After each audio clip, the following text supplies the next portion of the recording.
Listen, Kobe, like I said, this entire time, he's our Michael Jordan for my generation.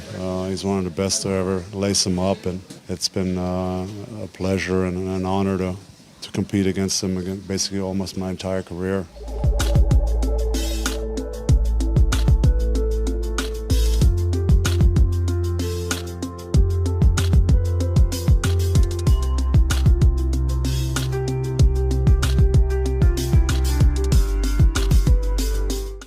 We all know about the Black Mamba. He was quite simply one of the greatest scorers in NBA history, and if you ask me, I believe he was the most explosive perimeter scorer of all time.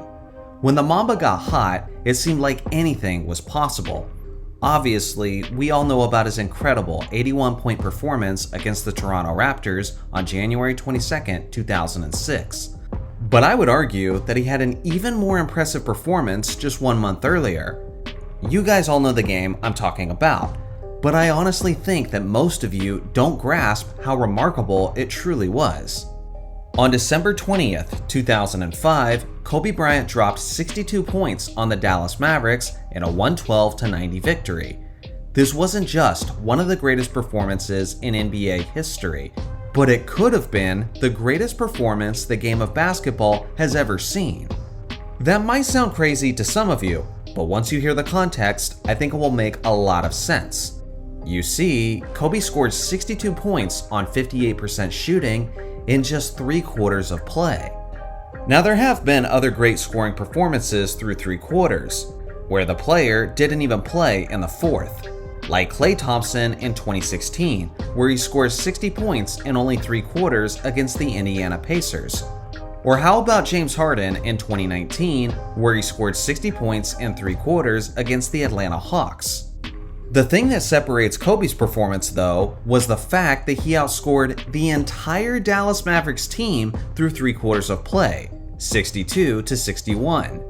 When James Harden and Klay Thompson got their 60, they were nowhere close to outscoring the opposing team through 3 quarters. Phil Jackson gave Kobe the option of remaining in the game to play in the 4th quarter and set some scoring records. But the Mamba passed it up because his Lakers were up by 34 points, and he was content with the victory at hand. But if Kobe had stayed in the game, then he would have had the opportunity to do something that's never been done before in the history of the NBA, which is outscore an entire opposing team over the course of a game. When Wilt Chamberlain scored 100 points in a single game, he wasn't even close to outscoring the opposing team, as the Knicks finished with 147 points. When Wilt dropped 78 points, the opposing team had 151. In Michael Jordan's career-high game of 69 points, the Cleveland Cavaliers had 113. When Luka Doncic scored 73 in 2023, the Hawks finished with 143. Even when you're looking at the highest scoring performances in NBA history, no one has ever been close to outscoring the opposing team over the course of a full game. Also consider this. One of the main reasons why other greats were never close to outscoring an opposing team is because almost all of them played in an offensively inflated era. But that wasn't the case for Kobe in the 05-06 season. That year, teams were averaging only 97 points per game. Since 1960, that is the 9th lowest scoring season in NBA history. By all conventional wisdom, Kobe was not supposed to drop 62 points in 3 quarters in that era, let alone outscore an entire team. The closest a player has ever got to accomplishing that was on November 22, 1950, when George Mikan scored 15 points and the opposing Pistons finished with 19. This low-scoring contest happened because the Pistons wanted to slow the game to a snail's pace in order to increase their chances at defeating the Lakers, who had the best player in the world. As you can imagine, the fans were outraged by this incredibly boring contest. So now, this game is famously remembered as the game that inspired the creation of the shot clock. So outside of that incredibly weird and specific circumstance, no player has ever been close to outscoring an opposing team. And Kobe had done that through 3 quarters with a legitimate chance at accomplishing the feat if he had remained in the game.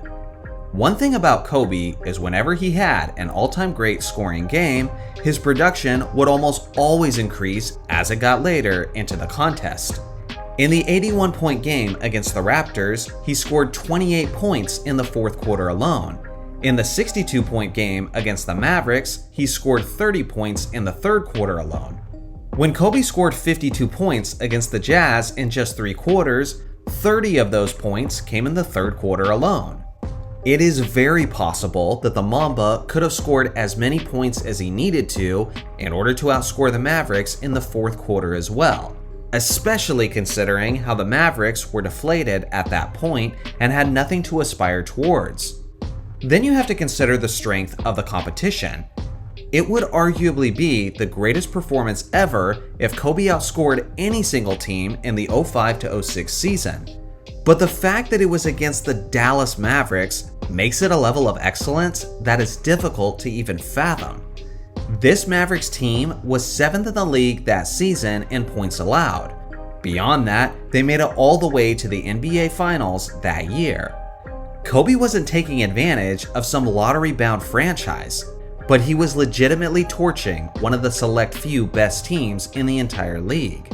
He potentially could have produced more points single-handedly than the Western Conference champions. Let that sink in. Kobe didn't just pass up an opportunity at a 90-point game in the dead ball era, but he relinquished his chance at the greatest scoring accomplishment in pro basketball history, which is outscoring an entire team by himself. So what do you guys think? If Kobe had played in the fourth quarter and accomplished the feat, would it have been the greatest individual performance in basketball history, or maybe even sports history? I look forward to hearing your thoughts in the comment section below. Thanks for watching as always, make sure to like and subscribe for more basketball content, and I'll see you guys in the next video.